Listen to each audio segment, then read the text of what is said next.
జ్యోతిషాస్త్రరీత్యా ద్వాదశ రాశుల్లో 9వ రాశి అయినటువంటి ధనుసు రాశి మిత్రులారా, మీరు మూలా నక్షత్రం 1, 2, 3, 4 పాదములు, పూర్వాషాఢ నక్షత్రం 1, 2, 3, 4 పాదములు, ఉత్తరాషాఢ నక్షత్రం మొదటి పాదానికి జన్మించిన మీరు మూలా ధనుసు రాశి వారిగా పరిగణించబడుతున్నారు. ఇక్కడ మీకు కూడా ఒక చిన్న ఎక్స్ప్లెనేషన్.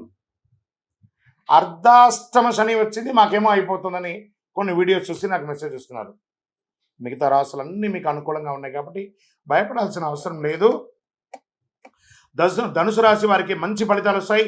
తృతీయంలో రాహువు, పంచమంలో శుక్రుడు, చతుర్థంలో శని, షష్టమంలో రవి బుధులు, సప్తమంలో గురువు, అష్టమంలో కుజుడు, భాగ్యస్థానంలో కేతువు.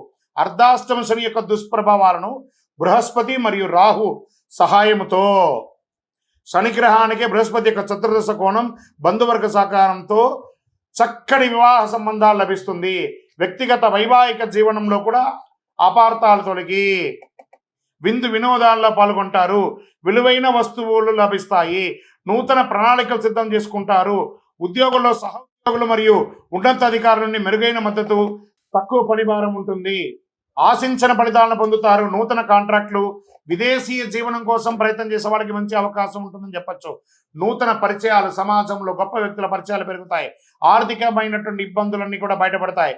వ్యాపారాన్ని విస్తరింపజేయడానికి expansion of your business, industrial tour కానీ వ్యాపార టూర్ కానీ చేస్తారు. సంతకాలు ఏదైనా పెట్టేటప్పుడు జాగ్రత్తగా చేయండి అని చెప్పారు. ఆర్థిక లావాదేవీల విషయంలో తొందరపడి పెట్టుబడి పెట్టేటప్పుడు ఒకసారికి 4 సారి ఆలోచించి పెట్టుబడి పెట్టండి. స్పెక్యులేషన్ ద్వారా ఇబ్బంది పడే అవకాశాలు ఉన్నాయి. స్థిరాస్తులు కొనుగోలు చేసేందుకు ప్లాన్ చేసుకుంటారు. లోన్ పర్మిషన్స్ అవన్నీ వస్తాయి. ఈ నెలలో ఇల్లు లేదా వాహనం లేదా కొనుగోలు చేసే అవకాశాలు, వివిధ రకాలైనటువంటి ఆస్తిపాస్తులు కొనే అవకాశాలు ఉన్నాయి. ప్రథమార్థంలో వాహనాలు మరమ్మత్తు, ఇంటి మరమ్మతులు, వాస్తుపరంగా చక్కదిద్దుకోవడం ఇవన్నీ జరిగే అవకాశాలు ఉన్నాయి. జాతకం అంటే ప్రతి ఒక్కరికి కూడా ఒక భయం. ఈ నెల నాకు ఎలా ఉంటుంది, వ్యాపారం ఎలా ఉంటుంది, ఉద్యోగం ఎలా ఉంటుంది, ఆర్థికంగా ఎలా ఉంటానని ఒక భయం ఉంటుంది. దాన్ని తీసేయడం కోసమే ఈ యొక్క నెలవారీ గోచార గ్రహస్థితులు. ఈ గోచార గ్రహస్థితుల ద్వారా వచ్చే ఫలితాలు మీ వ్యక్తిగత జీవితానికి ఒక 30% మాత్రమే వర్తిస్తుంది. మీ యొక్క వ్యక్తిగత జాతకం ద్వారానే సంపూర్ణ జాతకం అనేది వస్తుంది. మళ్ళీ చెప్తున్నాను, జాతకం అనేది పడుతున్న వర్షానికి ఒక గొడుగు మాత్రమే, కానీ జాతకం జీవితం కాదు. మళ్ళీ జాతకాన్ని ఎవరెవరు అడగాలి అంటే 21 వయసులోపు ఉన్న వాళ్ళు అడగకూడదు. 60 వయసు పైచిలకు వాళ్ళు అడగకూడదు. ఎందుకంటే వాళ్ళు పెద్దవాళ్ళు కాబట్టి వాళ్ళకి అన్నీ తెలుసు. ఆర్థికమైనటువంటి లావాదేవీలు చేసేసి అప్పులు తీరడానికి కోసం జాతకం అడిగితే జాతకం చెప్పించుకుంటే అప్పులు తీరవు. ఇల్లీగల్ అఫైర్స్ గురించి అడగకూడదు. ఉపాధ్యాయుల నుండి మంచి లబ్ధి పొందుతారు. మీరు అందించినటువంటి థీసిస్ ద్వారా, మంచి పిహెచ్డి ద్వారా చేసిన వాళ్ళకి మంచిగా ఉంటుంది.